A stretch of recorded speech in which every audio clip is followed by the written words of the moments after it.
Bonjour à tous, je suis Joseph, j'ai 20 ans et je suis heureux de partager ces 5 minutes motivées par l'essentiel avec toi. Depuis longtemps, je suis un grand fan du Paris Saint-Germain, n'en déplaise à certains. J'ai été d'ailleurs particulièrement attentif à l'actualité des transferts des joueurs cet été. Et comment ne pas parler de celui de Neymar, un transfert historique de 222 millions d'euros, accompagné d'un salaire annuel royal de 30 millions d'euros net d'impôts. Rendez-vous compte, il gagnera en un an ce que la plupart des Français gagneraient en 1666 années.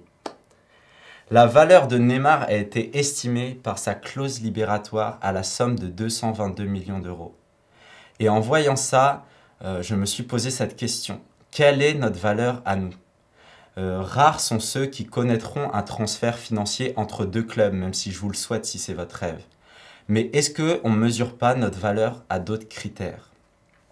Je crois que dans notre société actuelle qui est très marquée par l'émergence des réseaux sociaux, on peut penser que notre valeur va dépendre de notre nombre d'amis sur Facebook, du nombre de j'aime sur notre dernière photo Instagram, du nombre de retweets sur notre dernier tweet ou du nombre de flammes qu'on peut avoir sur Snapchat. Je crois aussi que ça peut passer par d'autres choses, par exemple le nombre de marques que l'on va porter, notre popularité, nos diplômes, nos récompenses, trophées, notre école, nos notes, notre physique, etc. Je dois dire que plus jeune, j'étais le premier concerné. Je voulais, et il m'arrive encore, de vouloir multiplier le nombre de marques que je porte, mes amis, le nombre de likes sur ma photo de profil, mes résultats. Je voulais toujours être le premier de la classe. Pourquoi ? Parce que je me souciais du regard des autres et je cherchais en eux un moyen de me prouver que j'avais de la valeur. Je crois que dans notre société actuelle, tout semble nous pousser à nous mesurer les uns par rapport aux autres. Mais est-ce que ces critères ne sont pas quelque peu superficiels et seulement basés sur les apparences ?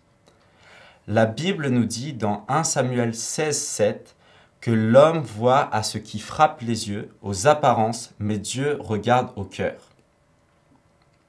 Bien que nous soyons tous pécheurs, Dieu nous aime tellement qu'il a pourvu à un moyen d'ôter notre péché, nos erreurs qui peuvent nous défigurer. On sait que Jésus vient sur cette terre par amour pour nous, qu'il meurt et qu'il ressuscite pour que nous soyons pardonnés non seulement de nos erreurs passées, mais celles présentes et futures. Et ainsi, on lit dans Ézéchiel 36:26, « Je vous donnerai un cœur nouveau, je mettrai en vous un esprit nouveau, j'enlèverai de votre être votre cœur qui est dur comme la pierre, et je vous donnerai un cœur de chair. » Ainsi, par l'œuvre de la croix, Dieu regarde en nous et il voit un cœur nouveau, un cœur pur, ce cœur de chair. Et ce n'est pas à propos de ce que nous faisons, mais à propos de ce que lui a fait pour nous.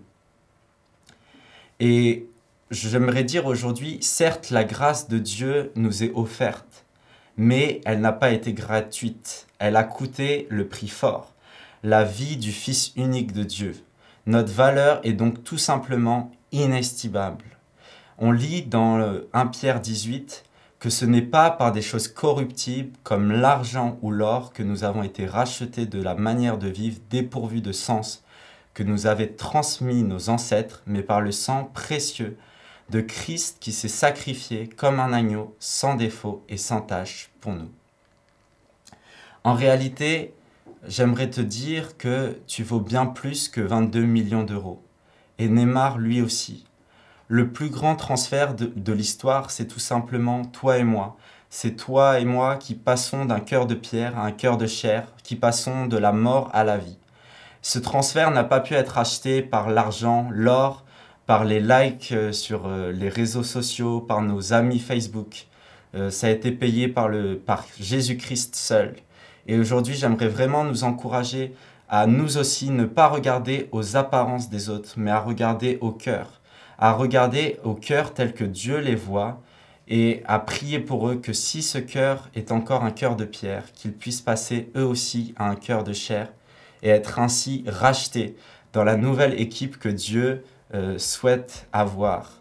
Ainsi, nous devenons tous membres d'une même équipe avec un but à accomplir sur cette terre. Je vous remercie pour ce temps qu'on a passé ensemble. Je vous souhaite tout le meilleur pour la suite. Soyez bénis.